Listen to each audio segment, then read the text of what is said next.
Welcome students. आता exercise 3.2 च्या नंतर या चॅप्टरचा आता हा शेवटचा पार्ट आहे, म्हणजे शेवटची टर्म इनव्हर्स ट्रिग्नोमेट्रिक फंक्शन्स. याच्यामध्ये देखील तुम्हाला सुरुवातीला बरेच नवीन फॉर्म्युले आपल्याला बघायचे, पण यातले काही फॉर्म्युले मी तुम्हाला ऑलरेडी डिफरन्सिएशनच्या वेळेस लागत होते, ज्यावेळेस तुम्हाला त्यावेळेस मी ते एक्सप्लेन केलेले काही फॉर्म्युले त्यातले, आणि काय त्यांचा प्रूफ मात्र जो आहे तो तुम्हाला आता पाहायचा आहे. सगळ्यात पहिली गोष्ट ह्याच्यातले तुम्हाला जे मी फॉर्म्युले आता सगळे प्रूव्ह करून देईन त्या सगळ्यांचे प्रूफ परीक्षेला विचारले जात नाहीत. हार्डली टॅन मध्ये एक दोनच फॉर्म्युले असेल टॅन मधले की ज्याचा प्रूफ परीक्षेला विचारला जातो, आणि ते थोडासा अवघड आहे तो प्रूफ थोडासा, तो मात्र परीक्षेला विचार. बाकी सगळे प्रूफ फार म्हणजे फार सोपे आहेत. तुम्हाला फक्त फॉर्म्युला पाठ करायचा आणि तो वापरायचा आहे, त्याचा प्रूफ लिहिणं एक्सपेक्टेड नाही. पण आपल्याला काय आहे की फॉर्म्युला कसा तयार झाला हे जर समजलं तर तो चांगला लक्षात राहतो, म्हणून आपण त्याचे प्रूफ पाहायचे. तर सगळ्यात पहिल्यांदा आपण हा इनव्हर्स ट्रिग्नोमेट्रिक फंक्शन ह्याची हे जी बेसिक टर्म त्यातली अशी ही सगळ्यांना माहित असतं तुमच्याकडे. तर बघा, साइन 30 डिग्री म्हणजे काय सांगा, π/6. साइन 30 डिग्री ची व्हॅल्यू किती असते सांगा, हाफ असते. हाफ हे जे ते आपलं रेग्युलर ट्रिग्नोमेट्रिक फंक्शन आहे. हेच वेगळ्या प्रकारे कसं सांगतात तर साइन इनव्हर्स हाफ म्हणजेच 30 डिग्री किंवा π/6. इनव्हर्स मध्ये नेहमी अँगल जो आहे तो रॅडियन मध्ये सांगावा, डिग्रीत सांगू नये, एक पद्धत आहे. साइन इनव्हर्स हाफ म्हणजेच π/6. याला म्हणतात इनव्हर्स ट्रिग्नोमेट्रिक फंक्शन. हा जो प्रकार मी दाखवला त्याला म्हणायचं इनव्हर्स ट्रिग्नोमेट्रिक फंक्शन. म्हणजे जर y equals sine inverse x असं फंक्शन असेल, y इक्वल्स fx आणि आपलं fx हे साइन इनव्हर्स x असं फंक्शन असेल, तर साइन y म्हणजे x असतं. लक्षात ठेवा, साइन y म्हणजे काय सांगा, x. आता हे बघा, हे जे फंक्शन आहे हे याला सिंगुलर फंक्शन आहे. त्यात तुम्हाला रेस टू -1 कधी दिसत नाही. हे का असं मी तुम्हाला सांगतोय, तर ह्यातला जो साइन y आहे की नाही, हा y तो y म्हणजे अँगल असतो हे लक्षात ठेवा. y म्हणजे अँगल आहे हे लक्षात ठेवा. आणि x म्हणजे इथे x म्हणजे हाफ आहे. तो तुम्ही अँगल रिप्लेस केल्यानंतर y च्या जागी अँगल रिप्लेस केल्यानंतर येणारा तो साइन रेशो आहे, साइन 30 हाफ आहे. तर ही त्याची व्हॅल्यू असते, लक्षात ठेवा. x ही त्याची व्हॅल्यू आहे, x ही त्याची. हे टेबल तुम्हाला समजण्यासाठी हे आवश्यक आहे. जर function y equal sine inverse x असेल तर त्याचा अर्थ साइन y म्हणजे x असा असतो, हे आधी माहिती पाहिजे. आणि हे फंक्शन आणि हे जर कम्पेअर तुम्ही केलं तर y च्या जागी तुम्हाला π/6 म्हणजे y हा अँगलचा पार्ट आहे, लक्षात ठेवा. y म्हणजे y equal sine inverse x मध्ये y हा जो पार्ट आहे तो अँगलशी रिलेटेड असतो, आणि x हा जो पार्ट आहे तो व्हॅल्यू किंवा रेंजशी संबंधित असतो. थोडक्यात y म्हणजे काय असतो तर अँगल. मी इथं लिहितो बघा, इथं अँगल. y म्हणजे काय असतं तर अँगल, आणि x म्हणजे व्हॅल्यू असते, व्हॅल्यू. त्याला आपण तिथं रेंज असं म्हटलेलं आहे. तर सगळ्यात आधी तुम्ही हे जे टेबल मी इथे जे लिहून दिलेलं आहे ते तुम्हाला आहे तसं लिहून काढायचं आहे आपल्या वहीमध्ये. वरती हेडिंग लिहायचं इनव्हर्स ट्रिग्नोमेट्रिक फंक्शन्स, आणि हे सगळंच्या सगळं टेबल. ह्याच्यात काय आहे ते सगळं सांगणार आहे मी तुम्हाला. फंक्शन, प्रिन्सिपल व्हॅल्यू ब्रांच आणि रेंज. साधारण तुम्हाला सांगतो ह्या दोन गोष्टी फक्त पाठ केल्या की नाही, लक्षात ठेवल्या की ह्याच्या आधारे सगळं तुम्हाला लक्षात ठेवता येतं. ते कसं काय तर मी तुम्हाला सांगणार आहे, पण एकदा काय करून घ्या की इथं एकतर व्हिडिओ तुम्ही ज्यावेळी पुन्हा सेकंड टाइम बघाल त्यावेळी पॉज करून हे करा, किंवा आत्ताच ह्याचा काय करा, स्क्रीनशॉट काढून घ्या आत्ताच, आणि नंतर तुम्हाला हे आहे तसं बघून म्हणजे लिहिता येतं. मी एक मिनिटभर त्यासाठी थांबतोय, मी त्याचा स्क्रीनशॉट व्यवस्थित काढून घ्या.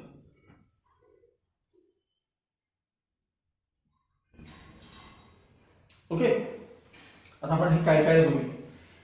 हा सगळा जो पार्ट आहे तो तुम्हाला टेक्स्टबुक मध्ये त्यांनी ग्राफच्या सहाय्याने समजून सांगितलेलं आहे, पण ग्राफ पेक्षाही हे आपण जे सांगतोय मी तुम्हाला ते जास्त कन्व्हिनियंट आहे. त्यामुळे त्या ग्राफकडे वगैरे अजिबात लक्ष देऊ नका.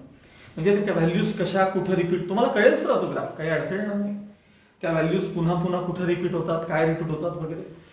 तुम्हाला मी ज्यावेळेस डेरिव्हेटिव्ह ऑफ इन्व्हर्स फंक्शन नावाचा प्रकार शिकवला, डेरिव्हेटिव्ह, मी पुन्हा शब्द वापरतोय, डेरिव्हेटिव्ह ऑफ इन्व्हर्स फंक्शन, त्यावेळेस मी तुम्हाला हे जे आहे समोर लिहिलं जायचं की नाही बघा, साईनच्या समोर असं लिहिलं जायचं बघा थेअरी इक्वेशन मध्ये, तेव्हा मी त्याचं खरं तर मिनिंग तुम्हाला ऑलरेडी सांगितलेलं आहे. मिनिंग म्हणतो मी तुम्हाला ऑलरेडी त्याचं सांगितलंय. आता एकदा पुन्हा ते थोडक्यात सांगणार आहे. तुम्हाला सगळ्यांना एवढं तरी ऍटलीस्ट बेसिक माहिती की नाही सांगा की साइन आणि कॉसच्या व्हॅल्यूज समोर कुठलाही अँगल असू देत, साइन आणि कॉसच्या व्हॅल्यूज ह्या -1 +1 आणि त्यांच्या दरम्यान असतात. म्हणजे -1 पण असते, +1 पण असते आणि त्यांच्या दरम्यान असतात. साइन आणि कॉसच्या व्हॅल्यूज ह्या -1 +1 च्या दरम्यान असतात. सेक आणि कोसेक म्हणजे साइन आणि कॉसचे रेसिप्रोकल आहेत नाही, तर सेक कोसेक जे आहेत म्हणजे कोसेक सेक ऍक्च्युली सिक्वेन्स प्रमाणे सेक कोसेक हा साइनचा रेसिप्रोकल आणि सेक हा कॉसचा रेसिप्रोकल. तर कोसेक सेक जे आहेत ते -1 +1 आणि त्यांच्या पलीकडे असतात, कारण तो रेसिप्रोकल आहे. तर ते -1 +1 आणि त्यांच्या पलीकडे. आणि टॅन आणि कॉटला विचारायला काही प्रॉब्लेम नाही, ऑल रिअल नंबर्स, सगळे रिअल नंबर्स, कारण त्यात ऍडजसंट आणि अपोजिट यांचं डिव्हिजन असतं. ते कधी लहान मोठे कसेही होऊ शकतात. म्हणजे टॅन आणि कॉटला कसलाच प्रॉब्लेम नसतो. लक्षात टॅन 1 पेक्षा मोठा पण असू शकतो, टॅन 1 पेक्षा लहान पण असू शकतो, एक्झॅक्ट 1 पण असू शकतो. पण हेच कॉटच्या बाबतीत आहे. पण ते टॅन, कॉट, सेक, कोसेक आहेत ना, हे ठराविक ठिकाणी डिफाईन होत नसतात. ते मात्र तुम्हाला कळलं पाहिजे. आणि ते कळण्यासाठी आपला साधा विचार आहे. हे आपल्या नेहमीची जी आपण डायग्राम काढतो की नाही 1 0 0 1 3, त्याच्यातून तुम्हाला कळतं की कुठं कुठं कोण डिफाईन होतं, कोण डिफाईन होत नाही, हे तुम्हाला तिथे कळतं. उदाहरणार्थ बघा 1 0 -1 0 0 1 आणि 0 -1. नेहमी लक्षात ठेवायचं, साइन करता y कोऑर्डिनेट बघायचा आणि कॉस करता x कोऑर्डिनेट बघायचा. साइन करता y कोऑर्डिनेट बघायचा आणि कॉस करता x कोऑर्डिनेट बघायचा. हे ज्यावेळेस लागेल त्यावेळी मी तिकडे परत येईल. आता हा काय प्रकार आहे, तर y = sin inverse x function आहे. बघा y = sin इनव्हर्स x असं पहिलं फंक्शन आहे. ह्याचाच दुसरा अर्थ सांगायला म्हणजे sin y = x हे अर्थ आहे की sin y = x. मग तुम्हाला जे इनव्हर्सचं आन्सर सांगायचं असतं हे युनिक आन्सर सांगायचं असतं. हे आन्सर काय सांगायचं असतं, युनिक. हा पार्ट पुन्हा एकदा ऐकण्यासाठी तुम्ही डेरिव्हेटिव्ह ऑफ इनव्हर्स फंक्शनचा आपला व्हिडिओ काढा आणि तो पुन्हा एकदा पहा. मी तिथं खूप डिटेल तुम्हाला सांगितलंय. आता फार त्याच्यात वेळ घालवणार नाहीये मी तुम्हाला, थोडक्यात सांगणार. तर y = sin इनव्हर्स x असं फंक्शन आहे. मी मगाशी म्हटल्याप्रमाणे हे बघा sin 30 ची व्हॅल्यू, मी आता डिग्रीत का सांगतो लवकर कळते म्हणून सांगतो बरं का. sin 30 ची व्हॅल्यू किती असते सांगा, हाफ. मग मला सांगा sin इनव्हर्स हाफ चा आन्सर तुम्ही काय सांगाल सांगा. sin इनव्हर्स हाफ चा आन्सर 30 डिग्री, ऍक्च्युअली π/6 सांगायचं. sin इनव्हर्स हाफ म्हणजे 30 डिग्री. मग आता मला साध्या प्रश्नाचं उत्तर द्या की sin 30 जसं हाफ आहे की नाही sin 30, तसं sin 150 देखील हाफ आहे. sin 150 ची व्हॅल्यू तुम्ही सहज चेक करा. sin ऑफ 150 काय येईल बरं आन्सर, तर 90 + 60 असं स्प्लिट करून बघा किंवा 180 - 30 असं स्प्लिट करून बघा. sin 150 पण हाफ आहे. लक्षात ठेवा sin 150 चा आन्सर काय आहे सांगा, हाफ. मग sin इनव्हर्स हाफ चा आन्सर, sin इनव्हर्स हाफ चा आन्सर 150 डिग्री देखील येऊ शकतो. आणखी एक आता 150 चा विचार सोडून द्या. एक रोटेशन कंप्लीट करून तुम्ही वर आलात परत, तर sin ऑफ 390 चा आन्सर देखील हाफ आहे. तुम्ही करून बघा sin ऑफ 390. जे लोक 11वीत आपल्याकडे पहिल्यापासून आहेत की नाही, 390 ला मी काय करतो सांगा, 360 + 30 असं स्प्लिट करतो. ओरल यायला पाहिजे आता ते तुम्हाला, इतकी सवय झाली त्याची तुम्हाला. sin ऑफ 390 देखील आन्सर किती आहे सांगा, हाफ आहे. मग sin इनव्हर्स हाफ चा आन्सर, sin इनव्हर्स हाफ चा आन्सर आता 390 डिग्री तुम्ही सांगा. असे 2 रोटेशन कंप्लीट करून जर तुम्ही परत वर आलात म्हणजे 750 झाला तो अँगल 750. तर sin 750 ची देखील व्हॅल्यू, sin 750 देखील हाफ आहे. मग तसं इथं आता साइन इनवर्स हाफचा आन्सर किती येणार सांगा 750. म्हणजे कधी साइन इनवर्स हाफ म्हणजे 30, कधी 150, कधी 390, कधी 570. आता मी दोनच रोटेशन केलेत, अजून 3, 4, 5 इन्फायनाइट रोटेशन करून मी वाटेल तिथं 30 डिग्री पर्यंत येऊ शकतो परत. मग तेवढे इन्फायनाइट आन्सर्स त्याला लिहायचे का? तर साइन इनवर्स हाफचा आन्सर युनिक सांगण्यासाठी, युनिक म्हणजे वन अँड ओनली वन हे आन्सर सांगण्यासाठी त्याची प्रिन्सिपल व्हॅल्यू ब्रँच ही ठरवली जाते. आणि ती व्हॅल्यू कशी ठरवली जाते, ती प्रिन्सिपल व्हॅल्यू ब्रँच ही कशी ठरवली जाते, तर त्यासाठी तुम्हाला थोडासा त्या ग्राफचा पण उपयोग होतो, पण त्यापेक्षा मी सांगेल तो जरा पार्ट मी सांगतो तोच ग्राफिकल सांगितलाय त्यांनी, तो जास्त लवकर कळेल. बघा अर्थात मी पुन्हा एकदा सांगतो, जे लोक आपल्याकडे 11वीत पहिल्यापासून त्यांनी ट्रिग्नोमेट्री शिकलेलं आहे त्यांना लवकर समजणार आहे, जरा बाकीच्यांना थोडासा वेळ लागेल. मी असं म्हणत नाही अजिबात करणार नाही, पण वेळ लागेल त्याला. बघा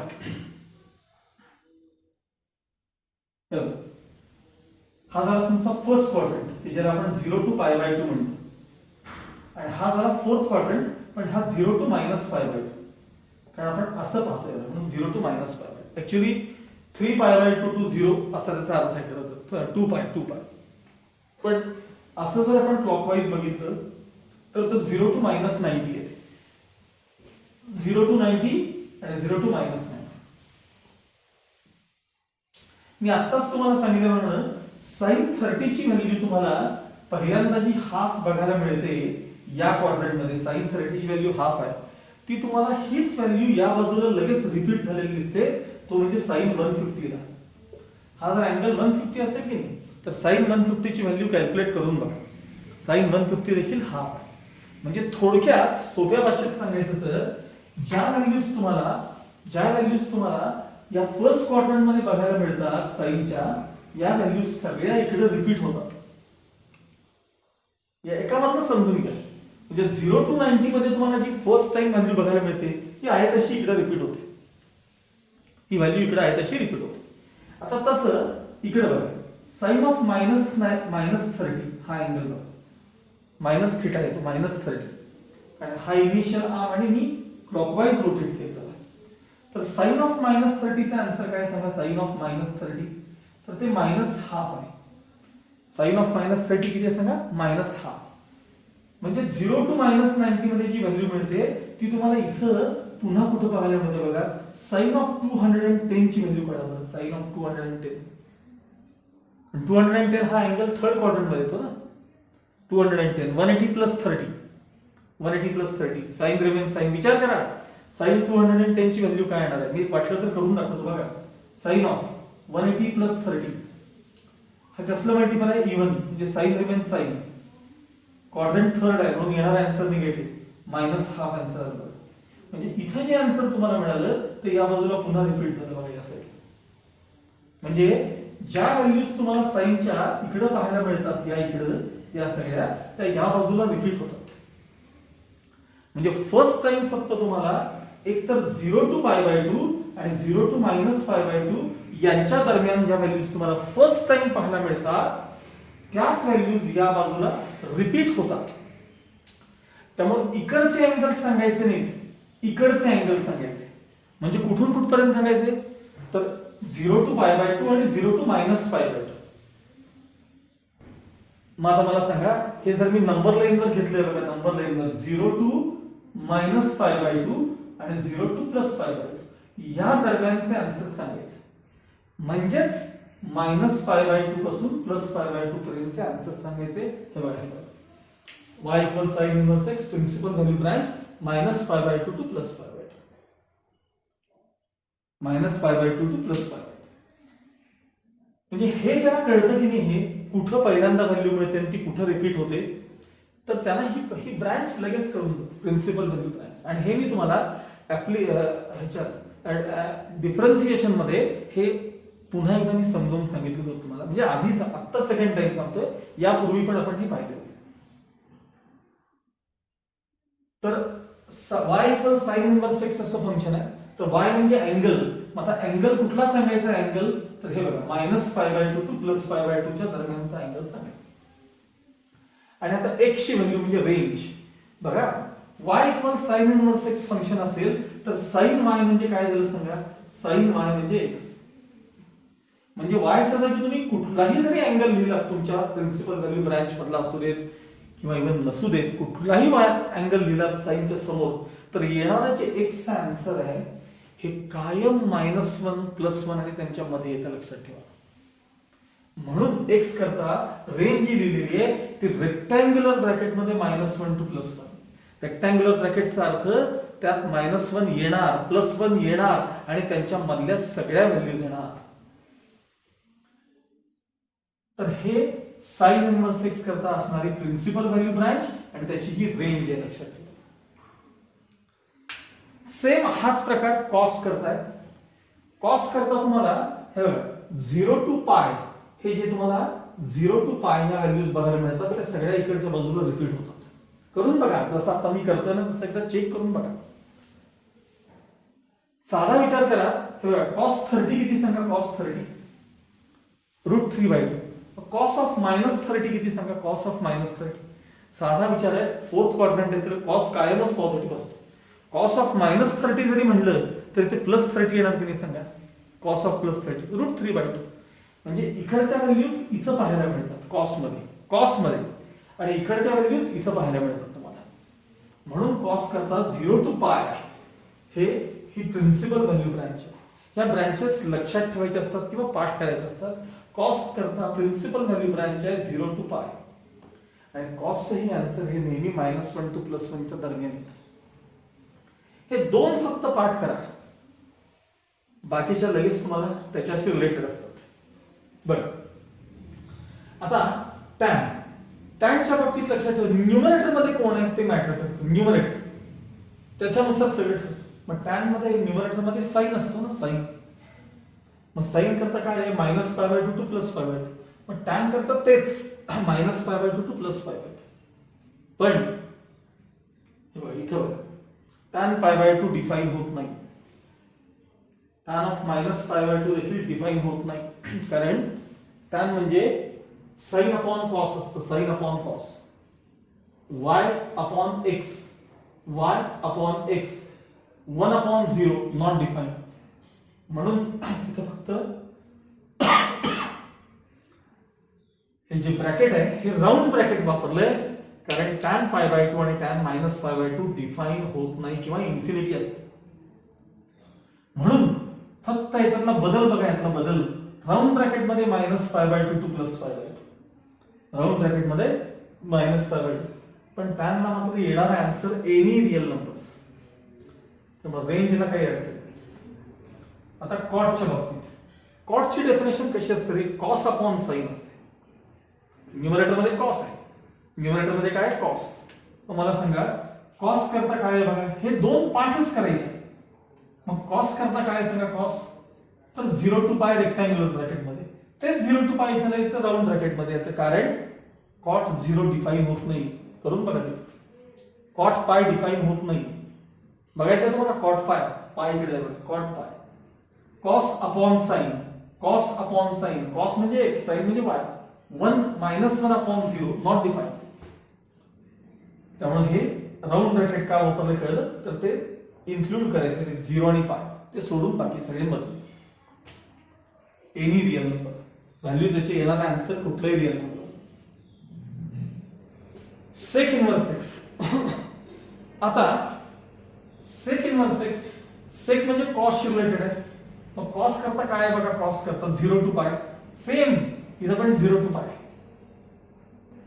सेम रेक्टँग्युलर ब्रॅकेट 0 to π. पण जसं tan π/2 डिफाइन होत नाही की नाही तसं sec π/2 पण डिफाइन होत नाही. बघा इथं बघा, sec π/2, sec म्हणजे cos चा रेसिप्रोकल. cos करता x कोऑर्डिनेट बघा, x कोऑर्डिनेट 0 आहे, 0 चा रेसिप्रोकल काय 1/0. 1/0 म्हणजे काय नॉट डिफाइन्ड. म्हणजे 0 to π मध्ये हे बघा, या 0 to π मध्ये इथं सेकला प्रॉब्लेम येतो. म्हणून तेवढं मायनस तेवढा अँगल π/2 केलाय. 0 to π सगळं चालेल, फक्त एक्सेप्ट काय तुम्हाला π/2 ना. आता तसंच y equals cosec inverse x. Cosec inverse x करता कोसेक हा साइन शी रिलेटेड पार्ट आहे. मग साइन ची प्रिन्सिपल व्हॅल्यू ब्रँच काय सांगा, तर -π/2 टू +π/2 सेम. साइन 0 किती आहे बघा, साइन 0 0 आहे. साइन 0 काय सांगा, 0. ओके, तर साइन 0 काय सांगा, 0. कारण तुम्ही असं पाहणार ना काय, -π/2 +π/2 म्हणजे इथून एवढा पार्ट आहे बघा, हा इथून एवढा. पण इथं कोसेक डिफाइन होत नाही बघा इथं, कारण साइनचा रेसिप्रोकल म्हणजे 0चा रेसिप्रोकल नॉट डिफाइन. म्हणून त्यामध्ये सेम पार्ट -π/2 +π/2 एक्सेप्ट 0. ह्या गोष्टी लक्षात ठेवायच्या आहेत किंवा पाठ करायच्या आहेत तुम्हाला. आता या दोघांकरता हे जे लिहिलंय तो काय पार्ट आहे बघा, रेंज. मला सांगा, मी असं म्हटलं साइन आणि कॉसचा आन्सर -1 +1 दरम्यान इन्क्लुडिंग देम. मग त्यांचे रेसिप्रोकल त्यांच्या पलीकडे असतात. तर त्यांच्या पलीकडे असतात म्हणजे आता नंबर लाईनवर तुम्हाला दाखवतो. नंबर लाईन हे बघा,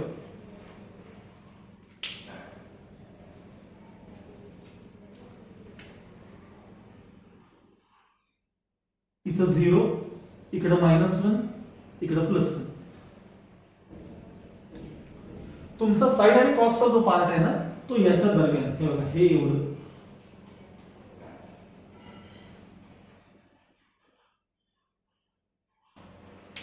हे साइन आणि कॉसच्या व्हॅल्यू आहेत. आणि मग सेक आणि कोसेकच्या आहेत की नाही, त्या इथून सुरू करायच्या. इथून हे बघा, हे सगळं पलीकडे जे आहे की नाही, कलर थोडासा ब्ल्यू वापरला मी त्याला. हे सगळ्या तुमच्या व्हॅल्यूज कुठल्या झाल्या सांगा, या सगळ्या व्हॅल्यूज तुमच्या +1च्या पलीकडे, -1च्या अलीकडे. म्हणजे सगळी नंबर लाईन म्हणजे सेट ऑफ रिअल नंबर्स. तर सेट ऑफ रिअल नंबर्स मधनं फक्त आम्हाला इथून एवढा पार्ट चालत नाही, पण -1 चालते, +1 चालते. कारण ज्यावेळी साइन थिटाची व्हॅल्यू 1 येते त्यावेळी रेसिप्रोकल त्याचा 1च येणार ना. साइन थिटाची, तसं कॉस आणि सेकच्या व्हॅल्यूज 1 आणि -1 येतात, पण त्यांच्या आतल्या येत नाहीत. त्यांच्या आतल्या म्हणजे r- समजा मी असं लिहिलं -1 टू +1 जर असं लिहिलं तर -1 त्याच्यात इन्क्लूड केला गेलाय आणि तो r मधनं मायनस केला गेला, म्हणजे -1 व्हॅल्यू येत नाही असा त्याचा अर्थ होतो. आणि मग त्यापेक्षा असं करा, राऊंड ब्रॅकेट करा, म्हणजे r- -1 टू +1. म्हणजे याच्यात आता -1 येणार. कारण तुम्ही बघा, हा आहे ना, हा -1 आणि हा +1 ते त्याच्यामध्ये घेतलेले नाहीये. r मधनं ते मायनस करताना हा पार्ट घेतला नाही, म्हणजे r मधनं तुमचा हा एवढाच पार्ट मायनस झाला बघा, एवढाच. म्हणजे तो डॉट राहिला, हा डॉट राहिला. म्हणजे -1 व्हॅल्यू येणार, +1 व्हॅल्यू आता येणार कशामध्ये, ह्याच्या आन्सर मध्ये येणार. आणि त्याही पेक्षा सोपं सांगायचं ना तर बघा, x greater than or equal to +1, त्यात 1 दिसतो बघा इक्वल टू, ह्याच्यात तो कळत नाही. आणि x less than or equal to minus, त्यात -1 पण आहे आणि त्याच्यापेक्षा लहान व्हॅल्यूज पण आहे. हे बघा, -1 आहे, तो डॉट आहे आणि मागच्या व्हॅल्यूज आहे, +1 आहे आणि पुढच्या सगळ्या व्हॅल्यूज आहेत. दोन्ही करता हा पार्ट सेम आहे. त्याला म्हणायचं प्रिन्सिपल व्हॅल्यू ब्रांच आणि रेंज. हे तुम्हाला काही वेळेला प्रूफ देत असताना याचा तुम्हाला वापर करावा लागत असतो. म्हणून ह्या गोष्टी तुम्ही काय करायच्या, पाठ करून ठेवायच्या. आता आपण काही प्रॉपर्टीज म्हणजे थोडक्यात काही फॉर्म्युले आपल्याला आता पाहायचे, ते आपण याच्या पुढे कंटिन्यू करू. ओके ओके, आता नेक्स्ट हेडिंग तुम्ही असं लिहायचं, properties of inverse trigonometric function.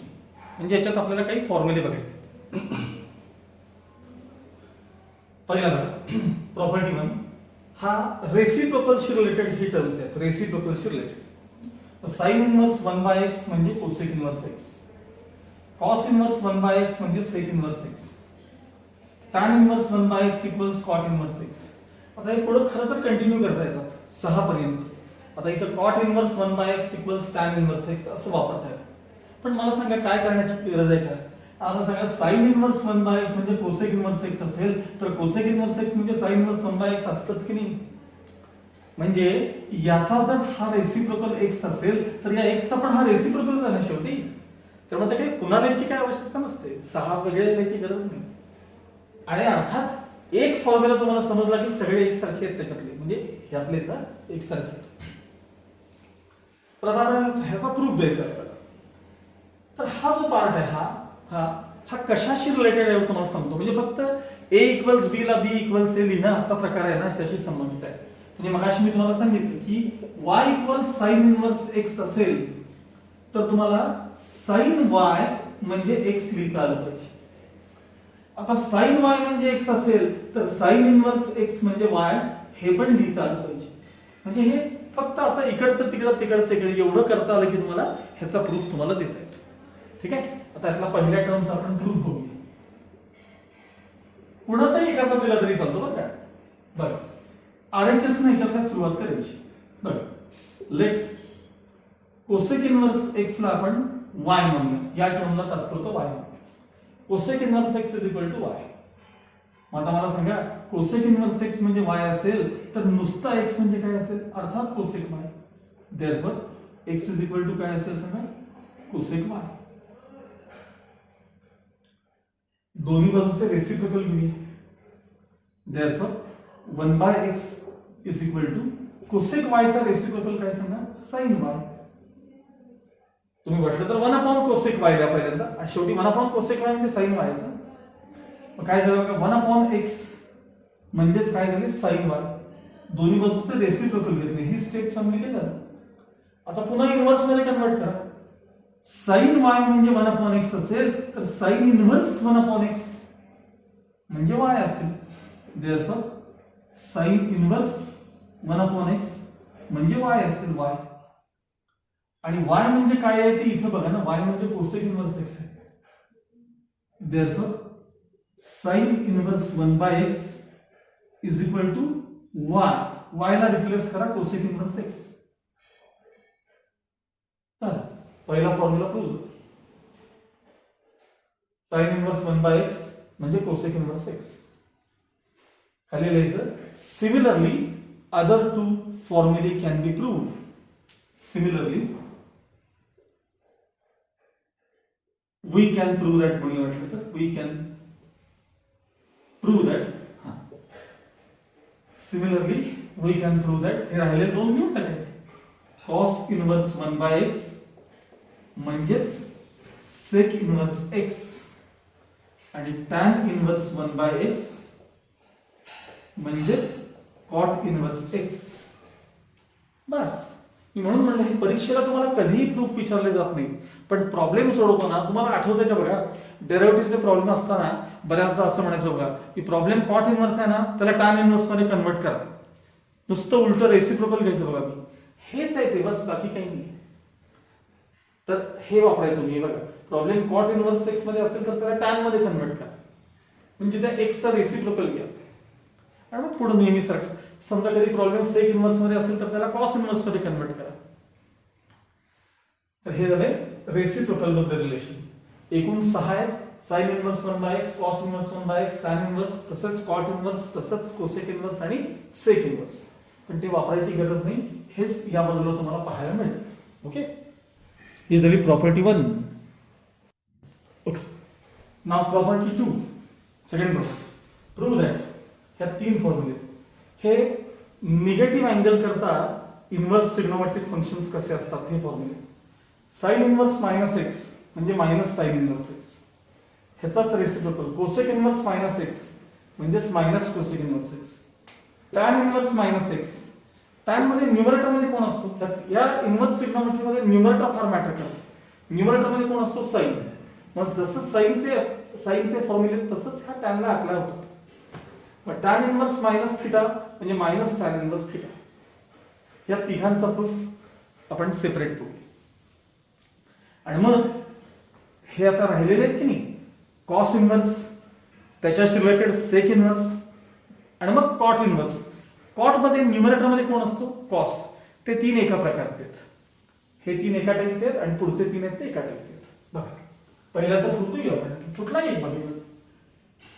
Late या टर्मला LHS मध्ये जी टर्म आहे ना साइन इनव्हर्स -x ह्याला मी तात्पुरतं y म्हणतो. Late sign inverse -x equals y. आता हे साइन इनव्हर्स आहे ते तिकडे y कडे घ्या. म्हणजे काय झालं सांगा, -x is equal to sine inverse sine y. Inverse गेले ना आता. साइन इनव्हर्स -x म्हणजे y आहे ना, म्हणजे साइन y म्हणजे -x. हे बघा साइन y म्हणजे -x. ह्यातली पुढची स्टेप महत्वाची आहे. मल्टिप्लाइंग बोथ साइड्स बाय -1 म्हणजे इथला x पॉझिटिव्ह करण्यासाठी मल्टिप्लाइंग बोथ साइड्स बाय -1 सांगा. हे झाले +x, तिकडे झाले -sin y. दोन्ही बाजूला मायनस टर्म मल्टिप्लाय कर. ह्याच्या पुढची स्टेप आणखी महत्वाची आहे. x ही टर्म बघा, हे -sin y ची टर्म आहे ना, त्याला मी sin ऑफ -y असं लिहू शकतो. कारण sin ऑफ -θ म्हणजेच -sin θ. हे कॉसच्या बाबतीत होत नाही. बघा मी काय म्हणतो, sin ऑफ -θ म्हणजेच -sin θ. मग -sin θ म्हणजे sin ऑफ -θ ना. बघा -sin θ म्हणजे sin ऑफ -θ. हे लक्षात ठेवा, कॉसच्या बाबतीत होत नाही. कॉस ऑफ -θ म्हणजे -cos θ नसतात, प्लस असतात. आपण 11वीत ते शिकलोय, हे पाहिलेलं आहे. म्हणून ते कॉसचे प्रूफ वेगळे असतात. बाकी साइनला, कोसेकला, टॅनला काही अडचण नाही. जसं sin ऑफ -θ म्हणजे -sin θ, तसं tan ऑफ -θ म्हणजे -tan θ, इवन कोसेक ऑफ -θ म्हणजे -cosec θ. म्हणजे हे तिघांना काही प्रॉब्लेम नाही. आता पुन्हा हे बघा, साइन हे कव्हर करा. Sine something is equal to x आहे.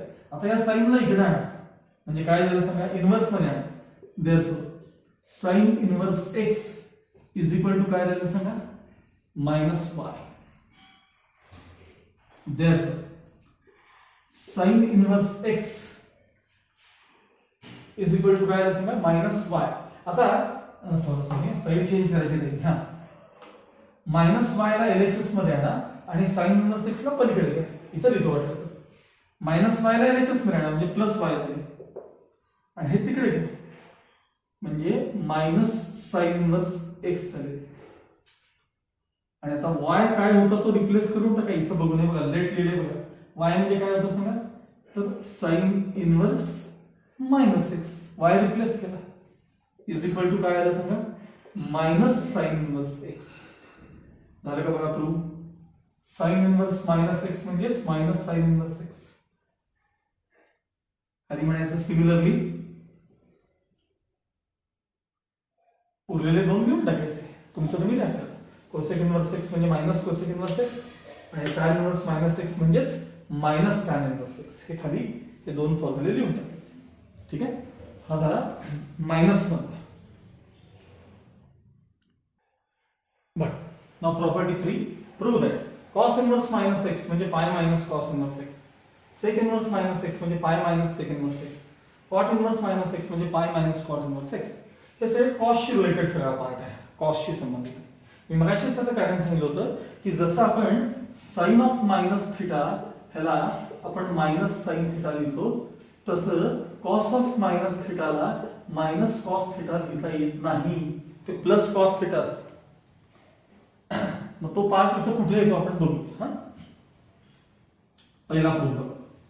लेट cos इन्व्हर्स -x ह्याला आपण y म्हणू. देअरफॉर हे cos इन्व्हर्स ला पलीकडे होते. -x इज इक्वल टू काय दिले सांगा, cos y. जशी मगाशीची स्टेप महत्वाची होती बघा, मल्टिप्लाइंग बोथ साइड्स, तसं हेही महत्वाचं आहे.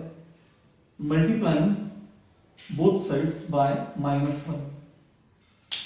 -1 ने मल्टिप्लाय केल्यावर x पॉझिटिव्ह झाले आणि तिकडे झाले -cos y.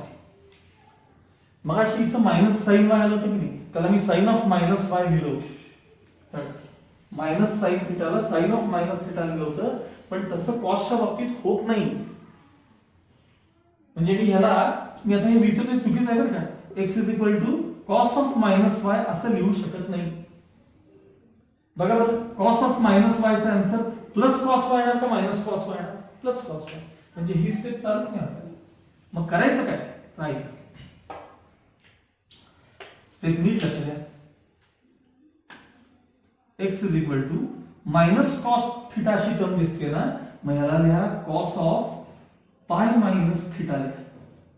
cos of π - θ. विचार करा, cos ऑफ π - θ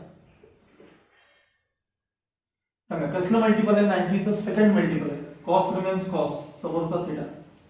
पण π - θ म्हणजे सेकंड क्वाड्रंट, तिथं cos निगेटिव्ह, येणार आन्सर निगेटिव्ह. म्हणजे cos ऑफ π - θ म्हणजे -cos θ. आणि म्हणजेच मायनस कॉस थिटा म्हणजे pi minus theta,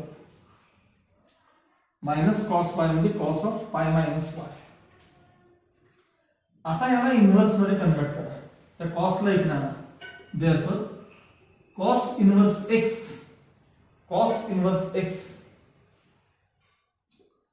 is equal to काय राहिलं सांगा, pi minus Y,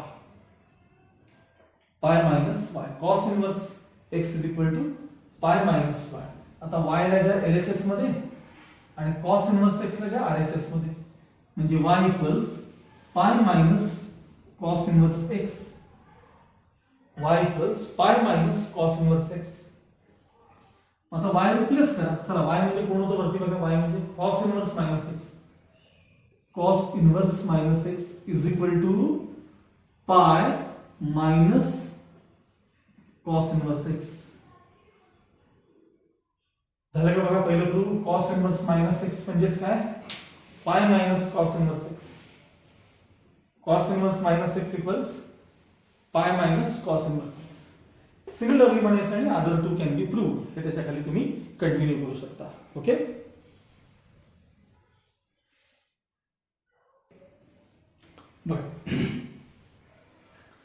fourth property बघा, sine inverse x plus cos inverse x equals pi by 2.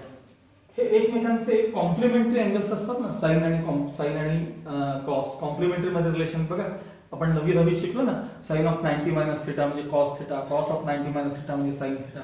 तसं सेकचं कोसेक, कोसेकचं सेक, टॅन कॉट, टॅनचं कॉट, कॉटचं टॅन असं आपण म्हणायचो बघा. तर ते कॉम्प्लिमेंटरीशी रिलेटेड हा पार्ट आहे, म्हणून त्याचा आन्सर पाय बाय 2. चला पहिल्याच आपण प्रूफ बघूया. एक नंबर आपल्याला प्रूव्ह करायचं आहे की sine inverse x plus cos inverse x is equal to pi by 2 हे प्रूव्ह करायचं आहे आपल्याला. लेट या टर्मला साइन इन्व्हर्स एक्स ला पुन्हा ह्याला किंवा ह्याला पुन्हा एकाला काय म्हणा, साइन इन्व्हर्स एक्स ला y म्हणा. Let sine inverse x is equal to काय दिलं आपण, समजा y दिले. ठीक आहे. मग आता इन्व्हर्स मध्ये कन्वर्ट करा. Therefore x is equal to काय आलं सांगा, sine y. x is equal to काय आले, sine y. Therefore x is equal to x is equal to sine y. आता साइन थिटाला मी मगाशीच म्हटलं आपण 9वी शिकलो होतो ना, साइन थिटा म्हणजे कॉस ऑफ 90 मायनस थिटा. मग तसं त्या साइन थिटाला काय लिहायचं, तर 10वीचा formula cos of 90 minus theta.